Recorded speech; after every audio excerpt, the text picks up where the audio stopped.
Hi అందరికీ ఈరోజు ఎండు చేపల కర్రీ ఎలా చేయాలో చూద్దాం. ఎండు చేపలు టొమాటో కర్రీ నా స్టైల్లో. లేట్ చేయకండి, అన్నం కూడా పెట్టేశాను అండ్ పొయ్యి మీద వేస్తున్నాను, చూసేయండి నా ప్రొసీజర్. ఫస్ట్ అయితే ఆయిల్ పోసుకుందాం మనం.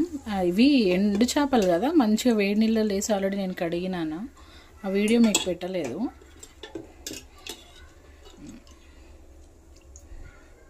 ఒక 2-3 టేబుల్ స్పూన్స్ ఆయిల్ వేసుకున్నాను నేను. పిల్ల చేతితో చేస్తుంది అనుకున్నారు, మనకు చేయి బాగా అలవాటు. ఆనియన్స్ వేసేసిన ఇది కలుపుకుంటాం. ఏంటి ఎండు చేపలు ఇందులో వేయించట్లేదు, ఎవరైనా ఇందులో వేస్తారు కదా అంటే దానికి వేరే ప్రొసీజర్ ఉంది. నేను యాక్చువల్గా ఇలా చేయను, ఈ కర్రీ సపరేట్ చేస్తూనే ఎండు చేపలు పక్కనే ఫ్రై చేసుకుంటాను అనమాట. చేపలు వేసుకుంటున్నాం, కొంచెం జాగ్రత్తగా కడిగినాం కాబట్టి చిండి ఛాన్సెస్ ఎక్కువ. సౌండ్ బాగానే వస్తుంది. ఈలోపు అన్నం 2 minutesలో రెడీ అయిపోయింది. ఇంతకుముందు రైస్ కుక్కర్లో పెట్టేదాన్ని, కానీ దానికన్నా ఫాస్ట్గా అయిపోతుంది అన్నం పొయ్యి మీద పెట్టేస్తే.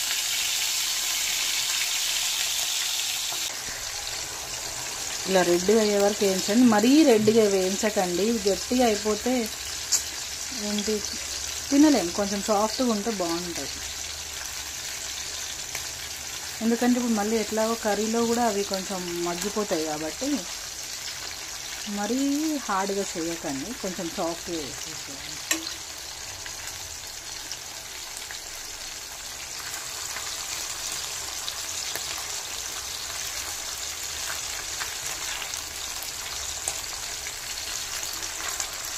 మా అమ్మమ్మ నానమ్మలు అయితే ఇంకా చాలా బాగా చేసేవాళ్ళు. మీ అమ్మమ్మ నానమ్మ చేసే వంటలు మీకు ఇప్పటికీ గుర్తున్నాయా? ఎవరికైనా నేర్చుకొని చేస్తున్నారా చెప్పండి. నేను ఎప్పుడు అడిగేదాన్ని మా నానమ్మని అమ్మమ్మని, ఎందుకు నువ్వు ఇంకా చిన్నపిల్లవి చదువుకో అని.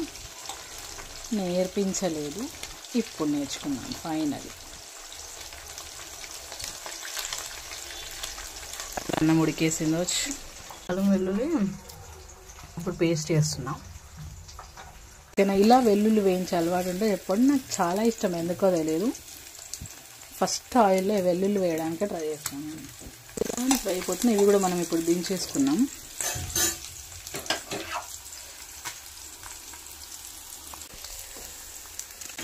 యాక్చువల్గా ఆనియన్స్ ఏమో చిన్న కట్ చేశాను, కానీ నాకు టొమాటోస్ కర్రీలోకి ఫుల్ కట్ చేసినప్పుడు ఓన్లీ టొమాటో కర్రీ కానీ ఏమన్నా స్పెషల్ వేయాలనుకుంటే టొమాటోస్ చిన్న చిన్న కాకుండా ఇలా కట్ చేయండి, దాని టేస్ట్ చాలా బాగుంటుంది.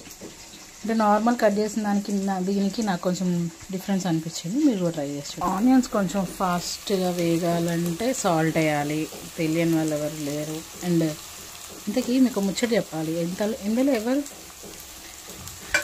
నా సబ్స్క్రైబర్స్లో ఎంతమంది 90s కిడ్స్ ఉన్నారో చెప్పండి, మీతో చాలా ముచ్చట మాట్లాడాలి. పసుపు,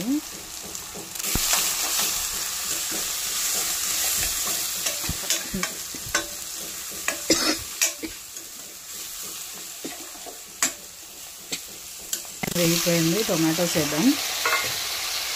కొంతమంది చింతపండు వేస్తారు, కాకపోతే కొంతమందికి అది నచ్చదు. నాకైతే టొమాటోస్ ఎక్కువ వేసేసిన, ఆల్మోస్ట్ ఒక 10 టొమాటోస్ వేసేసిన దీంట్లో. ఇప్పుడు 3 ఆనియన్స్, ఒక 5-6 పచ్చిమిర్చి వేసేసిన నేను. అండ్ మీరు అబ్జర్వ్ చేసినారా, వెల్లుల్లి కూడా వేసాను నేను. ఇందాక ఫ్రై చేశాను కదా చేపలతో పాటు, అది కూడా ఫ్లేవర్ బాగుంటుంది. ఆనియన్స్తో పాటు మళ్ళీ ఫ్రై చేశాను అనమాట. ఓకే, గోండి చేపల పులుసు రెడీ అయిపోయింది.